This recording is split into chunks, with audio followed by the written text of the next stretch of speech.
We have stripped the Megatron unit down and found that the accumulator valve plate is cracked as suspected by crack testing it. We've gone further and obviously tested all the components individually to make sure that they're functioning fine and they are right. From here, the Megatron follows a complete rebuild process where we would check every single component again, and we will rebuild it with components that are being tested 100%. For example, the accumulator pistons, like this one over here, is also from this unit. It's been tested and it's failed. It gets replaced with another accumulator unit.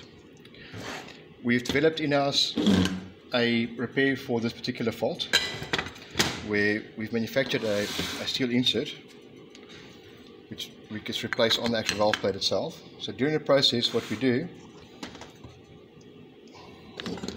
is we CNC the machine the original valve plate down. So we remove this whole area over here to a flat surface.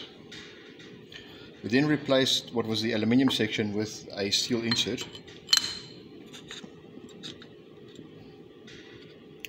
in which the accumulator piston then obviously fit back into. With this process, we actually repair the fault that is occurring. If we had to just replace the plate, we're actually not repairing anything, we're just fitting a new part. But by following this process, it actually gets repaired, and the Megatron unit is much stronger than what it was originally from the factory.